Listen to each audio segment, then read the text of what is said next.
Welcome to it, sports fans. The MKT Show. I am MKT, Gareth Cliff. Welcome to it. It is the 15th. 15th, huh? Halfway through October. Good job for surviving.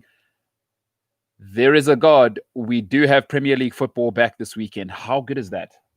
How good is that? My God. How good is that? So I got 2 emails saying, hey, what's the hat you're wearing? We always see that hat you're wearing.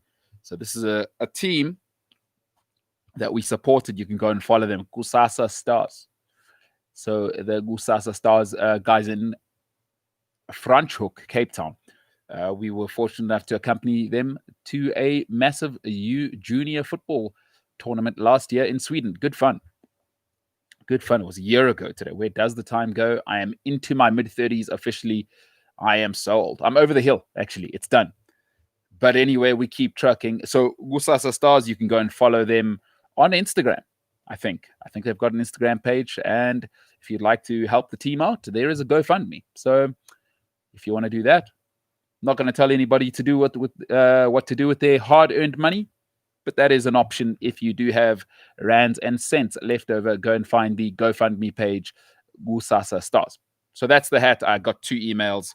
And if you'd like to see what the team's about, you can actually go back and look at some of our episodes. George Fret and Jens Littorin actually talk us through that. They are the 2 gentlemen who put the team together, and we put together a documentary on them, and that will be coming out soon. It has just been accepted into Austin Film Festival. We're very proud of that, but that's not why you're here. You just want to hear about sport. But there were 2 people who emailed, so there you go. There you have it. It's not just me trying to be cool and a cool kid on the streets, because I'm not a kid. I'm 34 now. I am over the hill. My back hurts every time I get out of bed. But what are we talking about this tonight? You don't want to hear about my boring life. It's all about football. Thank goodness the Premier League's back. The Premier League is back. And boy, oh boy. Boy, oh boy. What a way to come back. Your traditional top 4 play on Saturday. And really, there's 3 games that I want to focus on because they've got the best storylines. And I think they'll tell us a lot about the rest of the season because we're 5 games into it now. They say the rule is 10 games. You look at the league. 10 games, you look at the league, and that tells you generally what you are. But we're about to get halfway to that, and we've seen the level in the Premier League now. You cannot be dropping 3-4 losses. That really puts you out of the running. And you start to lose 5 and 6, you're out of the race for the top 4. Then we'll talk about great news. The best news South African sport has probably had since emancipation. Right? Since Nelson Mandela, since 1994, it looks like Springbok Rugby today is going to be pulling out of the Rugby Championship. Those are the reports coming out of New Zealand. I'll tell you why. I told you last night, but it is great news. It is awesome news for South African rugby. Chat about that. We'll finish up with that. Remember, you can ask your questions. Go ahead and click on the live chat, and I can read those, by the way. I can read those. Believe it or not, I can read. Well, let's get into it. Listen, great weekend of football, and I'll just do 3 football predictions, and then I'll get into it. Everton, Liverpool, it is the Merseyside derby. Probably the first time in Premier League history where it's actually been a competition that's mattered. Moyes had his years where, okay, he was the underdog coming at it, but I think you're not being honest if you don't think Everton are at least on even footing in terms of quality. For the first time, they genuinely don't feel like, oh, a win is a big thing for us. Is if they won, it's not that huge of a shock. They've got James Rodriguez, Calvert-Lewin's coming on. Luca Dean is unbelievably special at left back. They've got players now. Decore, that's a proper player. In Alan, they've got a guy who's done at a Champions League level. So if Everton win, I don't think it's that big of a surprise. And the way the league has started, Sadio Mane, of course, trying to shut down the whole league by getting coronavirus. No, I'm not suggesting he got it on purpose, but I mean, hey, Sadio, keep your mask on. Listen, that's a problem for Liverpool. And if Liverpool lose this game, and we've seen this before, and I said it to people. I said, this is the year Liverpool fall off the cliff. If Liverpool lose this game, it's over. By the way, and I don't mean it's over like they're going to get relegated. I just think the allure and the aura is over. Because let's look at the two games. They should have lost to Leeds. Leeds should have been 5-2 up or whatever it was in the first half. Bamford missed 2 unbelievably easy chances. You Man United player, well, I mean, what are you going to do? But that Leeds game, they should have lost. Rodrigo with the most ridiculous tackle in football history, even with Bamford's misses. They should have lost that, and that was at home against Leeds. But then Aston Villa, little more quality, little more know-how. We saw what happened. It's not the same Liverpool. And like I told you, a lot of Liverpool fans think this thing's going to carry on forever. It does not work that way. It does not work that way. Football has a 2-year cycle. I'm not going to go on about it again. I've told you enough times. Third season, you'll fall off a cliff. I think Liverpool are done. Listen, when people win, the ego grows. And you know what happens when ego grows? Effort diminishes. What got Liverpool here is not talent. There's not one person on this planet that's going to tell me Liverpool have more talent than Barcelona, Bayern Munich, Real Madrid, Chelsea even, Man City even. That's not what got Liverpool here. That's not it. But now, let me tell you what happens. You win, Sadio Mane, Mo Salah, Virgil van Dijk. And Virgil van Dijk's always been a big ego guy, but now he's got the accomplishments. It's a problem. Because who keeps a lid on that? Who keeps a lid on that? And now guys starting to give some pushback. Virgil van Dijk, it's not working so nicely with Salah up front. Bobby Firmino, his ego's growing. Hey, I want some credit. So Liverpool better be careful. They lose this weekend, their title aspirations are done. Because that really does break you. That's the one game that matters. And listen, if they lose, by the way, it also breaks that invincible spirit.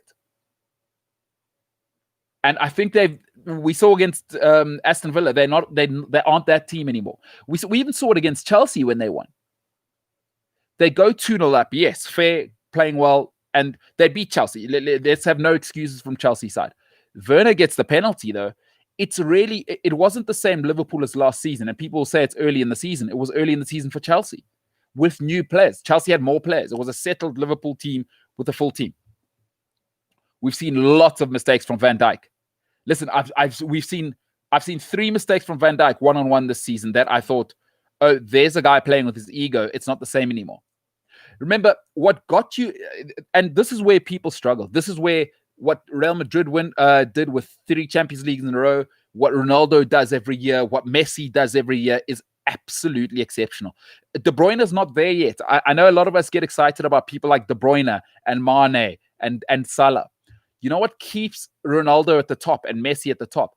Those guys understand is what got you here won't get you there. So what got you to an 8 won't get you to 10.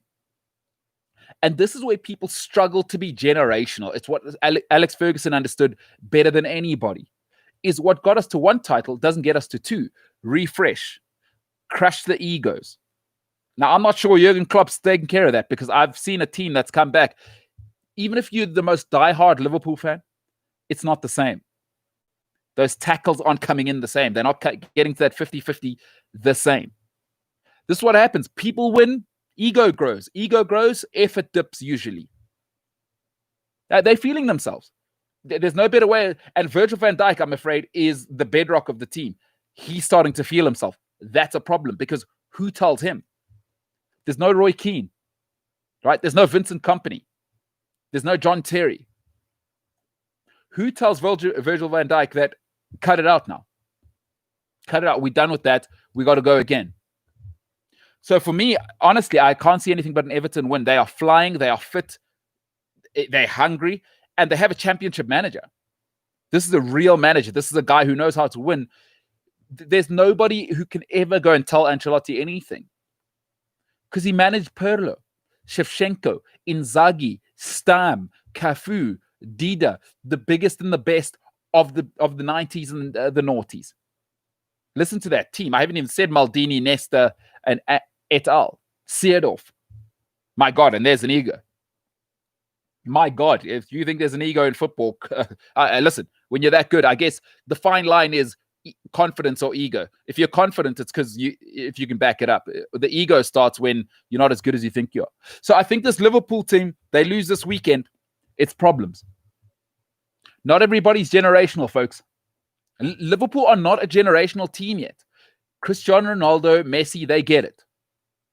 50 goals a season, all right, reset. I start at 0. Don't start believing the hype. Sir Alex Ferguson famously walked into Rio Ferdinand change room there, and he said, you're starting to believe the hype. Famously, Rio had it in his book. That's what it takes. Don't believe the hype. Let us talk. Liverpool fans, Liverpool players, I think they're starting to believe the hype. You've only won 1 title and 1 Champions League. Leicester have won a title. You're not a generational team. I'm sorry. And this looks like a team that they don't know really what it's like to be the man. Because they're starting to crumble, and it's worrying. If I'm a Liverpool fan, I'm worried. What I've seen in the first couple of games, it's not the same. Be honest. Leeds and Aston Villa, if that doesn't worry you, because now teams know, by the way, Trent, not good one-on-one. Robertson, not good one-on-one defending. And things aren't always going well. Character matters.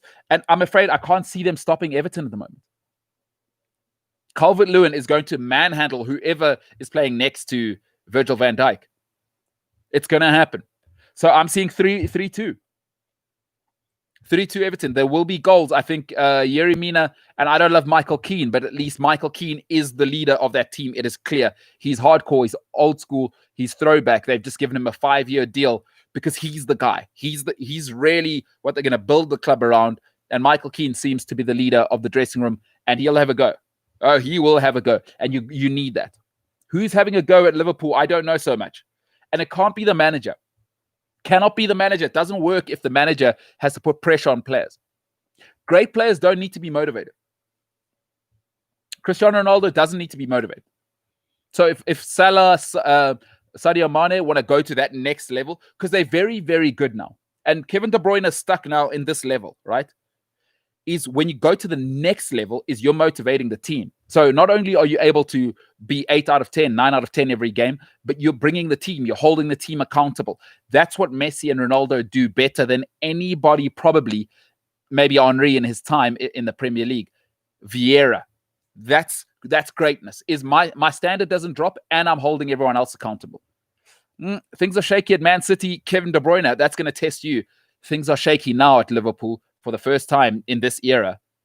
Virgil van Dijk, Mane, Mo Salah. It's not good enough just playing well, because now Robertson's not defending well. Trent's not defending well. The keeper situation. What do you do now? And the keeper situation's real.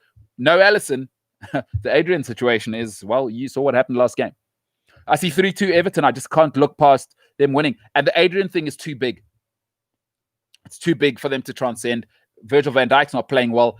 I've always said Trent Alexander-Arnold, when put under pressure, you put him on an island, defend one-on-one. That's a problem. What do you think Richarlison's going to do to him? He's going to have to handle Richarlison and Luca Digne bombing down the left.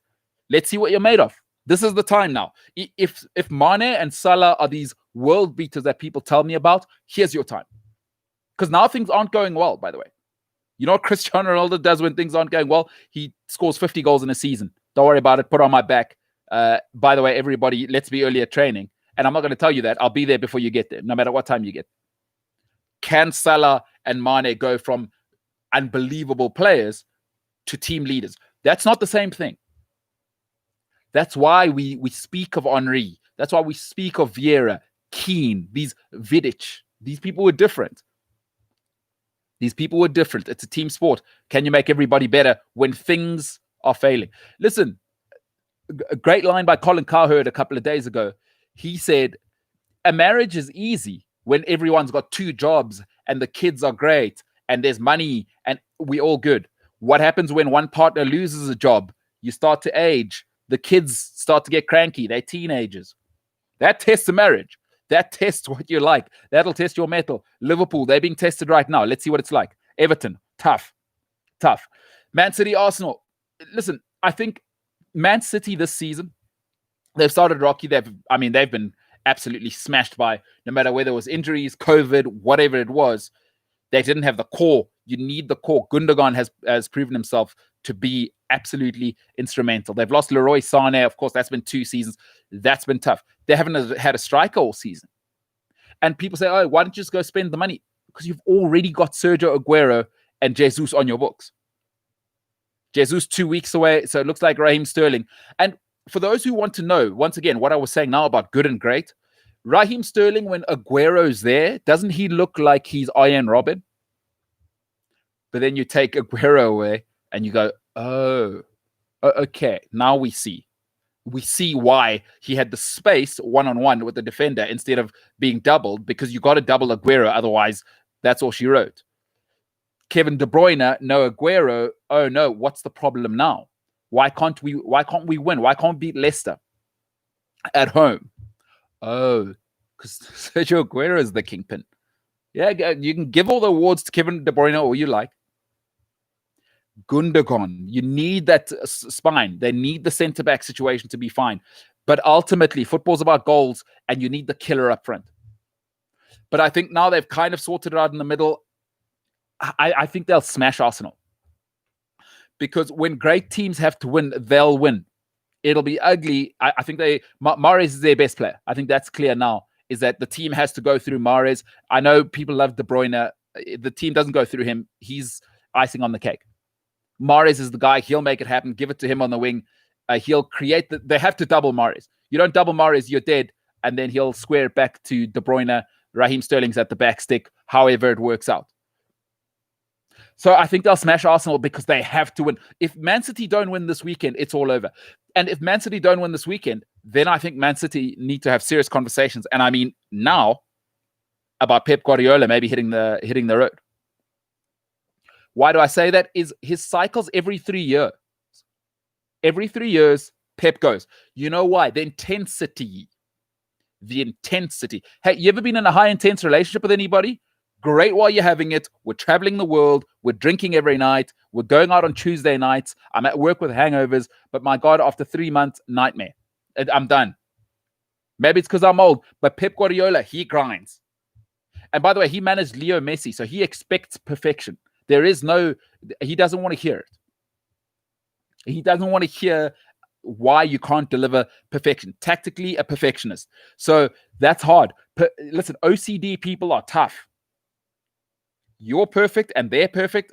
Very different stories. Man City lose this weekend. I think the board needs to have some awkward conversations, because if I'm Man City, I probably want to pivot now and I want to get Maurizio Pochettino before Man United do. And that's a real conversation for me, by the way. People might think I'm crazy. City lose this game, you're out the league anyway. I think if they lose to Arsenal this weekend, you can count Man City. And I've called them for the league because I think it's Pep's last season regardless. It's Aguero's last season. They cannot afford to lose this weekend when great players have to win, and they've got a few. I think Fernandinho will be that guy. He wants to drive them forward. It's his last season. They'll want to win this weekend, and I think Arsenal just won't be able to handle the onslaught. They just won't. They don't have it. It's phase one of the project. I think it's 4-1. I'm expecting goals and an onslaught. Just that onslaught from it's. You can't resist them. You can only resist for so long. And I don't think Arsenal. I don't love Arsenal at the back. So 4-1 Man City, 3-2 Everton over Liverpool. The last game I want to talk about. We may see a change of manager if my prediction is correct, which I think it will be. Harry Maguire, another red card. Oh dear. As a Man United fan, you have to be concerned. What do you do now? What does a good leader do? Personally, I think it's time to take Maguire out of the firing line. The season's not over. Man United aren't winning the league. They might get top 4. Take him out of the firing line. Give him 2 or 3 games off. Hide him from the media for a bit. Honestly, I would take him out of the firing line. That's what I would do. Protect the guy. Give him 2 or 3 games off. That Mykonos situation he's still going to have to deal with. Clearly, his mind's not in the right place. How many red cards now? How many poor fouls? He's pulling down Luke Shaw. What are we talking about here?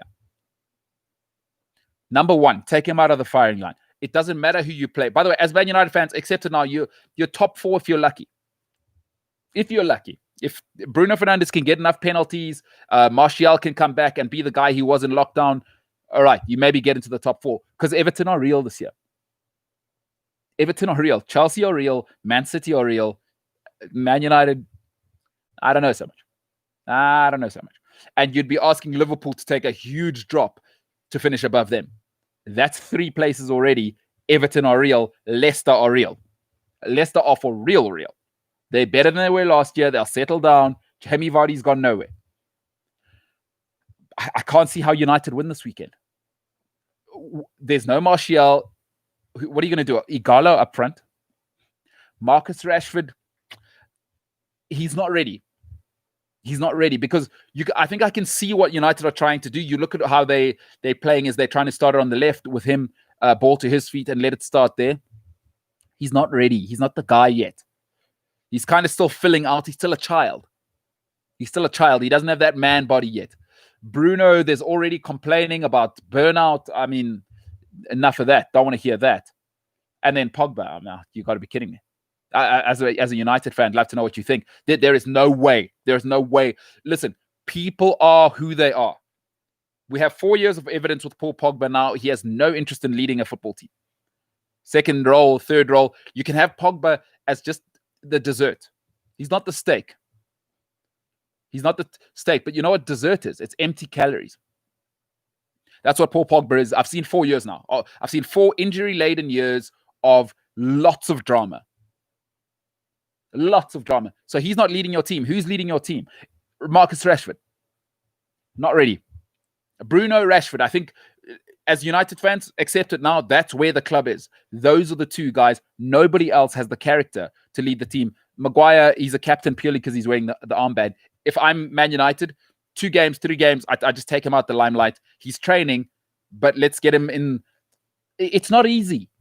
Listen, at some stage, folks, we're only human. Now, there's Michael Jordan, there's LeBron James, right? There's Mookie Betts, there's Cristiano Ronaldo, where criticism fuels you. Maguire, he's crumbled. Criticism will only do 2 things to people. There is no in-between. Especially today, Twitter, it's a killer. There is no hiding place today. But with criticism, there's only 2 places. It is black and it is white. Criticism either fuels you, you're LeBron James, Michael Jordan, Cristiano Ronaldo. Or you fold. You're Ravel Morrison. It looks like, to me, Paul Pogba's unraveling right in front of our eyes. Harry Maguire has completely unraveled. From £90 million defender to you can't even keep up with Denmark's. I mean, what? He moves at glacial speeds now. He's slow. He turns around like an 18-ton truck.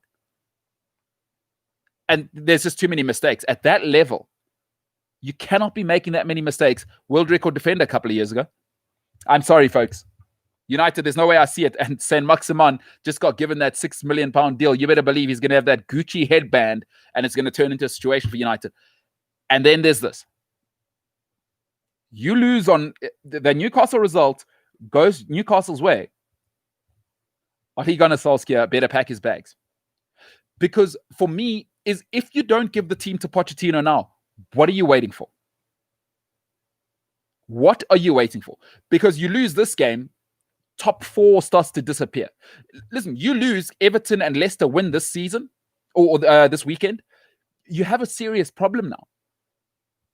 Listen, go and look at the table. 5-6 losses, and United are going to lose more than 5 or 6 games. 5 or 6 losses now means you're not making top 4. Forget about winning the title. You lose 5 games, the title's gone. The way Chelsea, City, and I mean, no, you forget it. Chelsea, City, Liverpool have set the standard now, or I would say Liverpool and City for now have set the standard. You lose 4 games, forget it. You lose 5 or 6. If I'm United, I let Ollie go. You lose to Newcastle. Ollie, thanks. Because you still can't lose to Newcastle. The talent is there. You're at Man United. You've still got Fred, who you spent £50 million on. Aaron Wan-Bissaka, £50 million. £80 million in Maguire, who will play. De Gea, I'd be playing. Hey, let's have a real conversation. Personally, I don't understand why they're not moving on from De Gea. You've seen what he is now. And it's 2 seasons of the mistake-laden stuff. It's not to say De Gea is dead. Sometimes it's just a new environment. Maybe he wants to go home. but his head's not at Man United anymore. David De Gea, his head. I mean, did you see his mistake for Spain? Listen, it's okay for all of us to make mistakes. Hey, you don't listen the first 5 times. All right, listen, it's difficult to get concept. When you see something 20 times over 2 years in the same person, you got to move on. You got to move on. I'm sorry. Listen, if you get into a relationship and your girlfriend is an orthopedic surgeon, please don't complain that, my God, why aren't you a yoga teacher? That's not on her. She is what she is. He is what he is. So David De Gea is what he is now. Mistake-laden, good reflexes, but he's not a championship keeper anymore. That's what he is. That's 2 seasons of evidence. Come on. Ollie loses this weekend. I've got 3-2 Newcastle. United can't defend, and I don't know how many goals they can get with Igalo. I just don't know how many goals they can get with Igalo. Do they have that cutting edge? You can't rely on Greenwood. Young people are erratic. It's not on Greenwood, right? And we've seen some off-the-field stuff already with Greenwood, so maybe his mind is elsewhere. He may not play for England again. You know, young people are very emotional. Greenwood's not the guy to build a team around. Rashford, Bruno, that's where it's at. And who knows, maybe Greenwood explodes this weekend. But I got 3-2 because Newcastle are playing well. They tight at the back, and they got the magic man, Alain Saint-Maximin. Good for him and the Gucci headband, 3-2 Newcastle. So I'll go through it again. Everton, 3-2. I think Everton will beat Liverpool. Man City, I've got 4-1, them beating Arsenal. Newcastle, 3-2. They will beat Manchester United, and Ole Gunnar Solskjaer will lose his job. Those are my thoughts. Those are my thoughts. Like, I can't see past Man United. It's a shambles, and I feel nothing for them because it's all on Ed Woodward, and I don't know why David Moyes was even the manager back in the day. Conversation for a different time. Let's move on to a different shambles, but a shambles that is good for South African rugby. Listen, people are up in arms about the rugby championship, and oh no, how could the Springboks? Let it go, people. Let it go. Let me tell you something. If you are dating somebody and they say, listen, I'm not happy with your weight. Why are you always late? Why don't you respect me anymore? You should start taking that as a hint. Not everything is I'm packing my bags and I'm leaving. That's not when the breakup happens, right? That's not when a breakup happens. The breakup happens generally 6 months before, when your girlfriend tries to tell you or your boyfriend tries to tell you, I don't like the way you speak to me. That's when you broke up. You don't realize that, but you broke up when he said, hey, I don't like the way you speak to me. I don't like you getting drunk at Bry's with friends. I don't like the way you speak to my mom. That's when the breakup happens. But you don't listen. People don't listen. I mean, I'm single for that reason. I'm not a good listener. But I've been in relationships. The breakup is never the moment she packs her bags, he packs his bags and leaves the door. No. That's the end. But there's been 10, 15, 20 events leading up to it. SA Rugby not going with Rugby Championship is the best news South African rugby has had since we were emancipated and allowed back on the international scene. Let me tell you why. This is a chance to really be professional. This is a chance to build the Premier League of rugby leagues. We've already got the structure. So we've already got the Sharks, the Lions, the Bulls, and the Stormers. If you're a Cheetahs fan, okay, I'll give you a half point. But we've got 4 world-class rugby brands already. So you don't have to restart. We're not Japan. We're not Argentina. Where do all international places go to get rugby players? You go and look at European rugby. What's it littered with? Yeah, a few Fijians here and there, a few older New Zealanders, and the legendary Australians from the past. You know where they're going? They're going to our high schools. You look at the French team, they're going to be filled with South Africans soon. They're going to have 4 or 5 South Africans in that French team very, very soon. England, how many South Africans? Ireland, how many South Africans? And when our players go there, we're like, oh, well, get rid of it. Who cares? They go there, they are 5-star.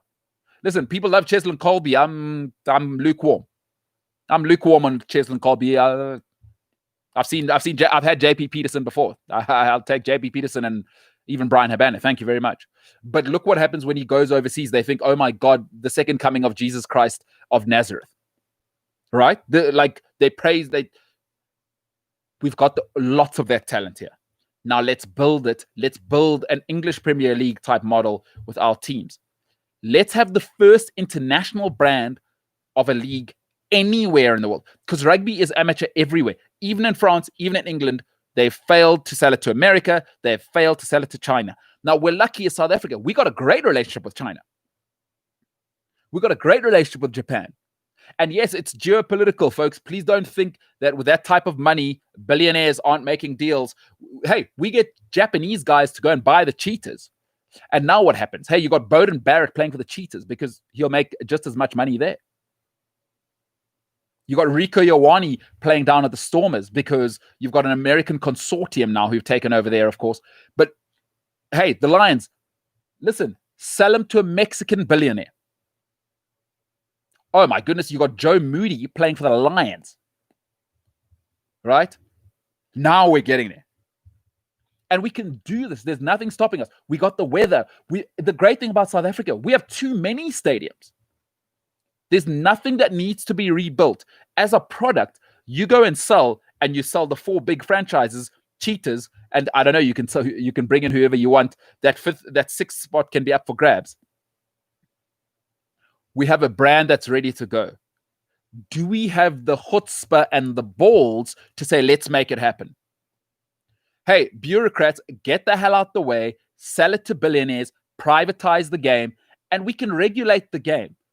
People mustn't think, because we know private businesses don't operate outside of the market. And the market, the very nature of markets, is the governments will be involved. Everywhere you go, you need a strong state. You need the state to regulate. Otherwise, billionaires go nuts, right? You get, I don't know. You've seen Batman. You know what happens when billionaires get nuts. But this is our time. To the Springboks, please don't go back on the decision. The Rugby Championship is a stupid decision. Australia and New Zealand haven't respected us forever. How long have you heard South African teams saying, the travel's a mother for us? How do we find a way around that? Who cares? You must play. Quite frankly, we don't need New Zealand. They are not a consumer base. Don't get caught up in the magic of the All Blacks. They're not a consumer base. It's about 5-6 million people and about 80 million sheep. Sheep don't pay for pay-per-view. They don't buy rugby jerseys. Forget them. They need us. We have 60 million people in this country, give or take. They need us. We don't need them. This is business. Australia, rugby is about the 6th or 7th sport in Australia. It's falling apart there. They don't even have do you know Australia doesn't even have a local rugby league? Rugby union, anyway. League is bigger than union. Who needs them? Folks, Microsoft and Apple are not doing deals with a side corner street shop that doesn't even have an email address. Why are we dealing with New Zealand and Australia? I don't care about them. England, France, China, America. That is all I care about. It is a business now. Face that way. If New Zealand and Australia want to come and play a little bit later, great. But if I'm South Africa, I'm focused. First, let's get the Springboks, right, to the British and Irish Lions. But following that, 2021, South Africa must have the Premier League of local rugby leagues. If you're an Icelandic billionaire and you'd like to get involved in a new venture, what do you think of buying the Bulls? By the way, you know what happens when billionaires come? Innovation. Billionaires don't think small. You don't make $1 billion, $10 billion by thinking, oh, how can I sell my team to the people in Potensi and just leave it there? You get an Icelandic billionaire to buy the Bulls. Do you know what he's doing? Sweden. We're playing a game in Sweden. We're playing one game in Arizona. We're doing it. We're playing maybe a curtain raiser for the MLB. This is the greatest news. Don't get emotional about the Springboks. Let the Springbok, listen, this is business. If the Springbok brand isn't run correctly, let it die. I don't care about international rugby. I want players to get paid, number one. I want the best product, number two. So players, pay them. You pay the players, they're happy, you're going to get the best product. Focus on the local product and let international rugby be a beneficiary of that. Right now, we've got the business model the wrong way. It's almost like the local teams are a beneficiary of how strong the Springboks are. That's not sustainable. The Springboks can only have 25 players in it at a time. If you're in sales, you understand creating a pipeline. And it's limited, right? How many adults? Let's say 15 million people watch rugby. Let's say 5 million of those can afford jerseys. And let's say 2 million will actually go and buy them. 2 million subscribers, pay-per-view, constantly buying your merchandise, traveling with you around the world is not a sustainable business model if you want to grow in 2020. Because remember, you're competing for my attention. If you're the Springboks, NHL, NBA, Formula One, Premier League, La Liga, what are you going to do to put yourself in that mix? Because right now it's a joke. Nobody takes rugby seriously. I'm sorry, and I love rugby. I love the Springboks. But you can't have the Springboks be the lead brand. You know how I know this? Because I know the LA Lakers. I don't know who the US basketball men's coach is. Who was it? Popovich, but okay. I know who Mookie Betts is. I know who the Dodgers are. I have no clue who was playing in the Olympics for America in baseball. But I know who Kershaw is, right? I know that the Astros cheated. I know what the MLB is. I know who Kirk Cousins is. I know who Patrick Mahomes is. I know who the Kansas City Chiefs are. Get the local product right, folks. That's all it's about. Springboks, let it be the Springboks problem. It's not the Bulls problem. It's not SA Rugby's problem. And it is most certainly not my problem as a consumer to save the Springbok brand or to save the rugby championship. They screwed it up. But less than they screwed it up, I think the business model was broken anyway. Because they think small, they think local, they think All Blacks, they think Australia, they think add Argentina, just one team. No. The NFL, folks, a game nobody plays anywhere else, plays 2 of their games in London. Like, spot the difference. The NFL, which is nobody outside of America, plays the gridiron. But already, no one prompted them. Tottenham Hotspur have a deal where their stadium has a retractable sort of grass patch, right? One of the pitches retracts, and it's an NFL pitch. Do you see the difference? Don't ever confuse somebody who gets paid to do something and a professional. South African rugby, New Zealand rugby, Australian rugby, rugby at large, that's a bunch of people that pitch up to work and get paid. The NFL, NBA, Major League Baseball, these are professionals. These are people that are dedicated to a craft, building a product. SA Rugby is not building a product. I'm sorry. This is great news, though. This is awesome because now you hit rock bottom and just cut them off. We don't need Argentina. We don't need Australia. We don't need New Zealand. You know why? There's no business benefit. Play the All Blacks once a year. I don't care. But get the Bulls right, get the Stormers right, get the Lions right, get the Sharks right. And I'm telling you, this thing takes off. I'm telling you, this thing takes off. The NFL wasn't what it was now 20 years ago. It wasn't.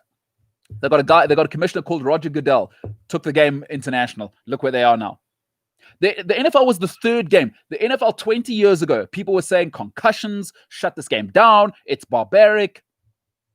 NFL is king now. NFL is king now. It is a bulletproof business model. Every owner is guaranteed at the beginning of the season. Before we've even talked money rights, $250 million chiching.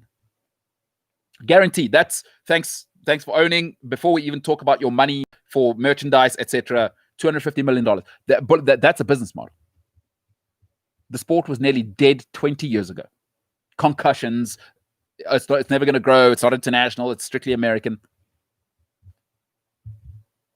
It is not the Bulls' job to look after the Springboks. Let's be very clear about that. It is not the Sharks' job to look after the Springboks. It is not. It's tough to say that because I know we're patriotic. It's a different time. This is no longer just a sport where mates pitch up and we run it like a club. You know, hey, beers afterwards. This is real now. And the All Blacks, do you know why the All Blacks have failed? Is they've held on to the tradition thing too much. Because you saw them trying. They played Ireland in America. And then what? What happened then? IRB. The IRB should want their biggest product, which is the All Blacks, to be playing all over the world once a year, twice a year. That Ireland game was, 3 years ago? It's unbelievable. Why is the European Champions League rugby, why is that not being played in America? Why aren't they playing games in America? It doesn't make sense to me. Why aren't we engaging with the Chinese market? I mean, but hey, seminal moment, watershed moment. The past is the past. Now let's look forward. I'm a pessimist. I don't think we've got the administrators in place, but I think this is an opportunity for SA Rugby to show, number one, we take the consumer seriously. Stop taking the mickey. It's really, really expensive. It's a pandemic. People have lost jobs. It's between 800 and 1,000 rand to get pay-per-view television in South Africa. To watch you guys, can you get it together, please? Because we can see how professional, how great the NFL product is. The Premier League product, La Liga. Love to know what people think, but I think it's the greatest thing that's ever happened to South African rugby since we were reintegrated into the international market. So those are my thoughts. Let me take any questions. If you've got questions, put them in the live chat. I will answer. Otherwise, we'll wrap it up. We've got 3 or 4 here. Tabo and Khotso have put some comments in. So let me get to the comments. Remember, push the like button. The like is this one. I don't know which way is the correct way. Thumbs up. Thumbs up. And if you don't like it, by the way, push the down button. If this is terrible, push the down button. And you can comment and say, your ugly face is terrible. It's constructive feedback. I mean, I might cry in my pillow tonight, but c'est la vie. All right, let's get to the questions before I get emotional. Tabo, is it... Tabo, I don't know how to say your surname. Pali or... I'm an idiot. It could be Pali. I hope it's Pali. Anyway, Tabo says, is it me or is Salah, Mane, and Firmino a bit stingy on the passing? It's like they all want the golden boot. Tabo, listen, I said it earlier. I'm not sure if you were on. When people win, this is where the great separate themselves from the good, right? I'm sure you've heard a statement. They say, act like you've been here before.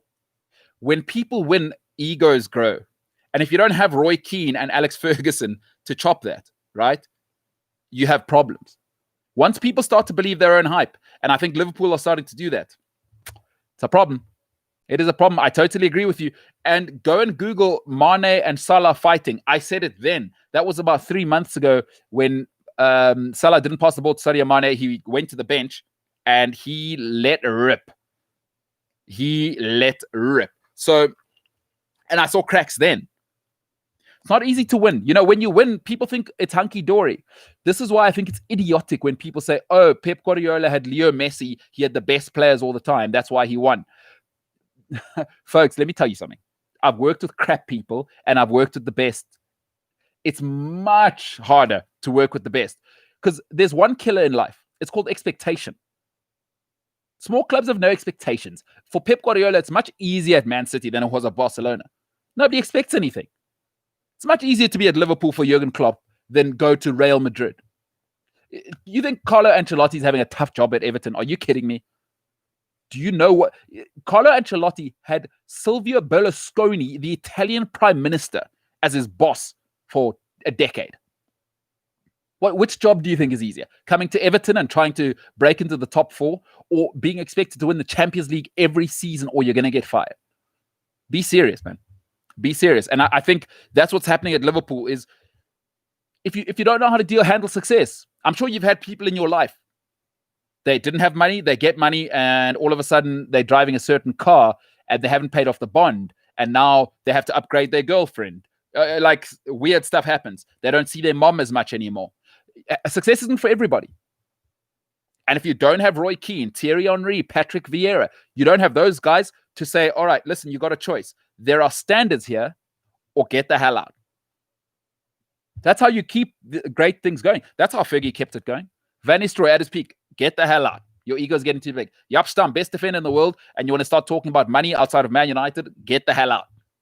Cristiano Ronaldo, all right, I'll tell you what we'll do. We'll give you another year because we want to get the proper money for you, but you think you're the best in the world and you're bigger than Man United, get the hell out. That's Fergie for you. Ronaldo left. What did Man United do? Won a title with a bunch of policemen and plumbers. Fergie's last season was ridiculous. But that's greatness. That's not for everybody. Liverpool are starting to see that once you go from hunter, right, and now you're being hunted, you are hunted, it's a different ball game. Expectations are killer, folks. expectation is a killer, and I think it's getting to Liverpool as we see it. Khotso says, why are you dissing Arsenal? When did I diss Arsenal? Is me saying they're not going to get in the top 4 a diss? Khotso, it's been 3 seasons now, brother. If that's breaking news to you, I hate to, I try and be a nice person, but I can only tell the truth. It's 3 seasons now. It's not me saying it, where you haven't made the Champions League. What are you going to do? All of a sudden, what is this now? Like, I'm not going to listen. It's been 34 years of having this face. I don't wake up being disappointed now that I'm not Idris Elba. Like, this is the sort of mediocrity I know I'll have for the rest of my life. Listen, we're all adults here. Be honest, it's your 3rd season in a row where you've been in the Europa League now. You are what you are. And what you're saying, so I don't know, is it a diss? Because maybe you can put in the comments, is it a diss because I said Arsenal won't make top 4? Because that's not me saying that. That's your club doing that for the last 3 seasons. I'm biased to evidence. So, Khotso, maybe you'll let me know before we wrap it up what you mean by me dissing the Gooners. Tabo says, yes, Maguire out. What is the rubbish that Allegri is one of the candidates to replace Oli? Hey, I tell you what you get with Allegri. A bit of stability. And I tell you what you get immediately with an Italian coach, the goal, you don't concede. So Allegri, another guy where, listen, and he did get the best out of Paul Pogba.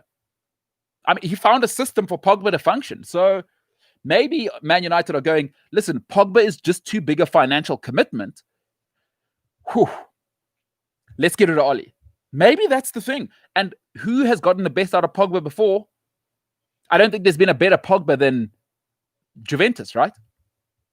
And who was the coach then? Massimo Allegri.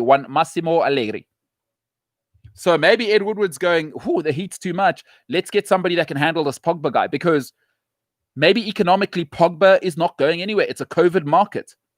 Next year, who's got 90 million pounds to pay for Pogba? And he's another year older. If Pogba doesn't stay fit this season, then I think people get antsy and go, oof, that's too rich for our blood. The only place is PSG. Let's see how that goes. So Massimo Allegri, listen, he's won. He's won at Juventus. He understands big-time pressure. So I don't hate that. I mean, obviously you want a manager. Pochettino's the guy. He understands the league and he knows how to win. But, I mean, Ole Gunnar Solskjaer, come on. He is what he is now. Like, can we just, listen, if a relationship's not working after 3 years, 2 years, move on. You shouldn't be in therapy with your girlfriend after year 3. If you're in therapy in year 3 in a relationship, year 2 in a relationship, move on. It shouldn't be hard. It should work. I mean, we've just seen it at the Lakers, like LeBron and AD, 6 months, boom. Klopp, when he came to Liverpool, 6 months, boom. Oli, it's too messy. It's a grind. It's a fight.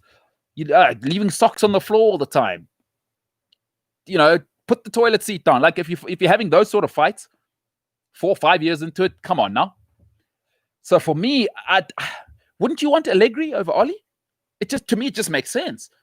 Because another thing that's important is once you get a manager like Allegri, is he understands the expectation. Ole Gunnar Solskjaer as a manager couldn't handle the expectation at Cardiff. And you know what the thing about top players is when they earn money is you can't lie to top players. You can lie to the media and wear your suit, Oli, and sound nice in front of the media, and we need to do better. Once players have seen you, they've seen you. And they've heard Oli's voice now. They've seen him. Nothing's changed. It is what it is now. Allegri, that's different. Because you know what the problem is with Oli as well? The players know. Woodward's not moving on from Pogba for Oli. You bring Allegri in, puts a little bit of different pressure. It's like, I might go. Because that guy's won titles at Juventus. He's taken teams to the Champions League final. That's a different story. So you need to somehow find that pressure for the dressing room, because you don't have a Roy Keane once again. You don't have the personality in the dressing room to keep those standards sky high. Interesting though, Tabo. So you're saying you're out on Allegri. It will be interesting to hear.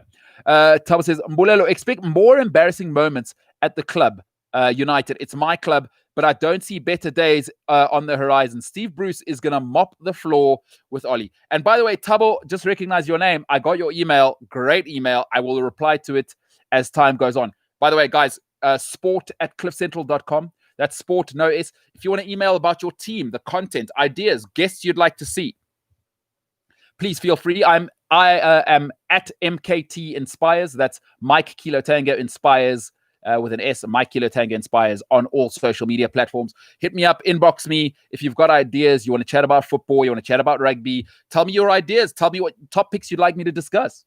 Would be absolutely happy to do it. Happy to engage with everybody. Tabo says, we all know what happens with United when playing against teams that are tight at the back. I'm sorry, but we should lose so he can leave, but I fear Woodward might not sack him. Hey, Tabo, you've raised a good point. I was chatting to a Chelsea friend earlier. I said, the reason I don't want Tammy Abraham is when teams play against Chelsea is they're going to play a low block 4-5-1, 4-4-1-1 and pack the middle. What you need is a three-dimensional striker. At least Giroud can hold the ball up. Drogba could hold the ball up. Henry, Aguero. They're not just about the goals. Martial, when it's going well, great. What happens when I ask you to hold it up? I need you to bring Rashford in. I need McTominay to come and join you on the edge of the box. I need Mata. I need all these other midfielders to join you. Martial isn't the guy to hold it up. He's not, the English call it a number 9. He is what he is. So, Tabo, I just think you're not multi-dimensional up front. Doesn't it look all the same? Pace and excellent goals. It's the only way Man United are getting goals. That's not enough. You need the ugly goals. Who's the fox in the box? Back post, you elbow the ball in. You need that kind of goal as well. See, that's where Jesus and Sergio Aguero separate themselves. That's where Sadio Mane and Salah have separated themselves. They'll score any kind of goal. I'd run from 30 yards. I mean, Sadio Mane against Chelsea, that header is out of this world. That header is out of this world. It's like Jan Koller. And if you don't know who Jan Koller is, that I guess I'm giving my age away. Go and Google him. Right? United just, where's the nastiness? Remember, part of football, ability is not enough. Ability is not enough. Where's the nastiness? Tabo, I totally agree with you. I think that, you know when we'll see real pressure? If Newcastle score first and United fold, that'll be interesting. It'll be interesting to see if Newcastle score first. If Newcastle get the first goal, that'll tell you everything about what's happening at United. Because that'll tell you the character of the team, and then we'll know. Tabo says, we all know what happens with United playing against teams that are tight at the back. Okay, yeah, so he should sack Oli. I agree with you. I agree with you there.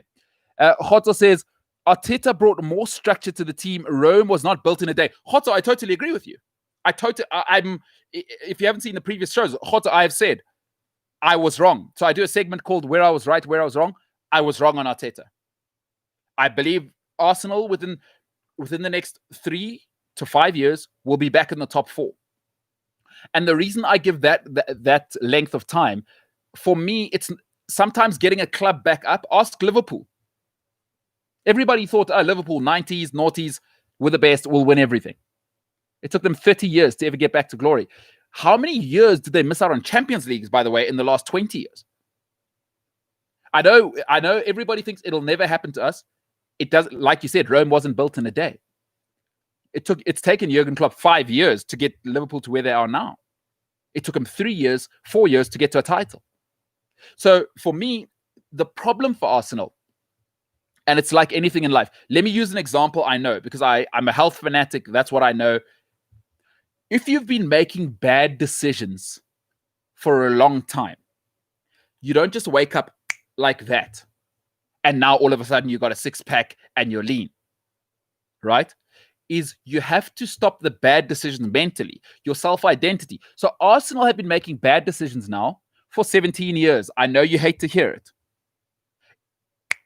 Those people that have been making bad decisions are still at Arsenal today. They aren't all gone. Slowly but surely they're leaving. But it's going to take 3 or 4 or 5 years to get the players out. Because look how much you're struggling to get rid of Mesut Ozil. Right? And I know what you're thinking. Oh, but we'll get rid of Ozil this season. Yes, and then you have to replace him. Remember, when you replace Mesut Ozil, whoever it is, it takes a season to adjust to the Premier League. You've got 3 or 4 players you need at the back. Gabriel, he's nice, but he's going to take at least 2 years, number one, to grow into his man body. I know he's quite fit. But to also become a world-class defender generally happens after 25.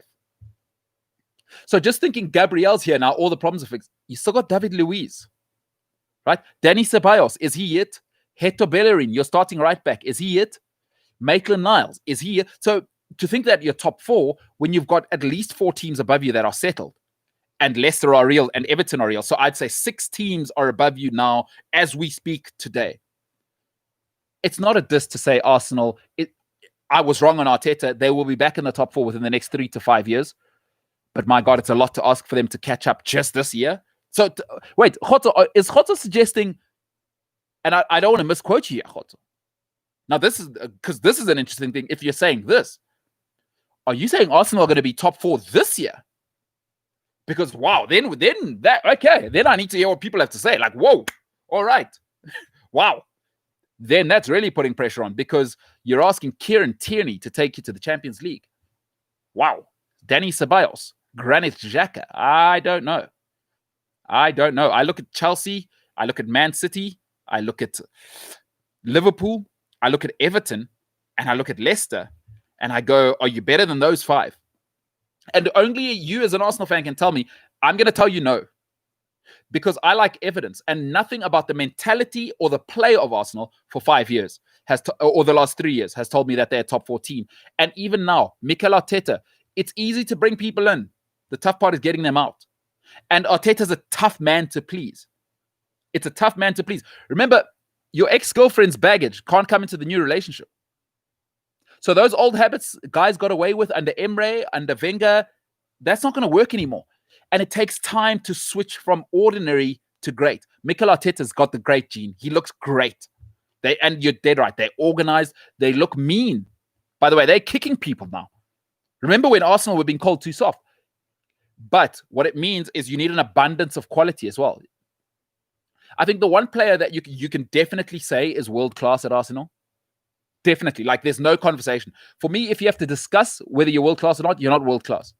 But Aubameyang's the real thing. But he can't do it all on his own for 38 games. Lacazette's roller coaster. I like him, but he's roller coaster. Bukayo Saka is probably going to be your second best player because I think he is outstanding. He's a wunderkid. Pepe, what is he? It's the second season now, dude. We paid £70 million for you. Take the game by the scruff of the neck. He's not the guy. So you see, I listen, I was wrong on Arteta. I wasn't so far wrong that they're going to make top 4 this season. There's too many holes to plug still. You can't go to the top 4, I'm sorry, with Granit Xhaka and Danny Ceballos and Ainsley Maitland-Niles as your starters. Hector Bellerin. Come on now. David Luiz. It's not going to work. You can win a cup, but over 38 games when you got Maitland-Niles starting, Man City have Cancelo as their backup right back. Chelsea have Azpilicueta and Reece James as their right back options. I'm just giving you you know what I mean? There's Jamie Vardy doing his thing. I mean, there's levels. And I don't hate Arsenal. I do, but I mean, I think I'm being objective. We'll finish off with this comment from Khotso. Thanks for joining me today, guys. Remember to push the like button. That'll push us up the algorithm. Khotso says, yeah, that's what I'm saying. It was unfortunate that Arteta took the reins too late. That's why he's not playing Ozil. I'm 100% with you. So Khotso, understand me. I was wrong on Arteta. But unfortunately, organizations that big, think of the bad mentality he has to get out. Bellerin played under Wenger. There were certain things that were probably acceptable under Arsene Wenger that Mikel Arteta, it is driving him up the wall that the standards are so low. You can just see. The fact that El Neni is starting at Arsenal probably makes Arteta furious.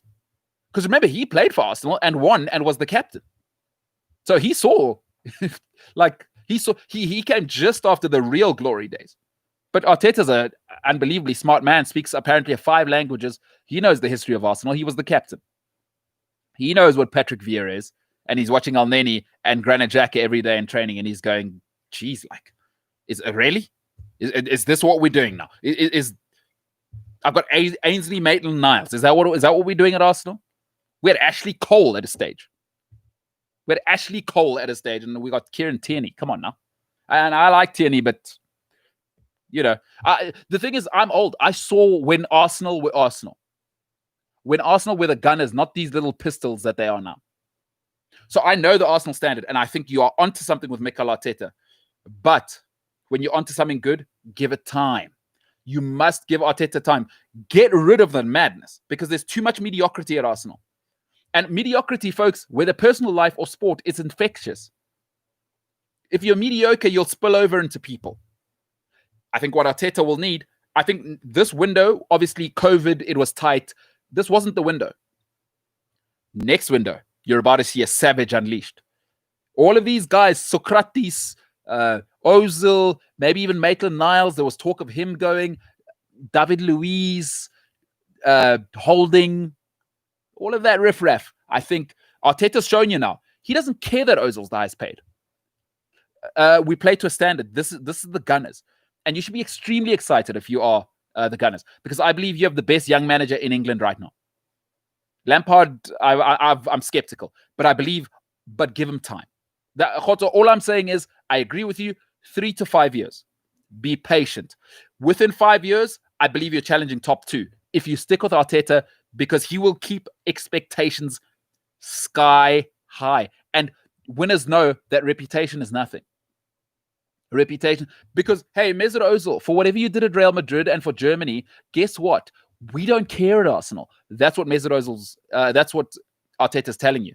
And for too long, be honest, Khotso, anybody who's a football fan, for too long, mediocrity has been acceptable at Arsenal. The day Arsenal Football Club died was the day Arsene Wenger said fourth is like a trophy.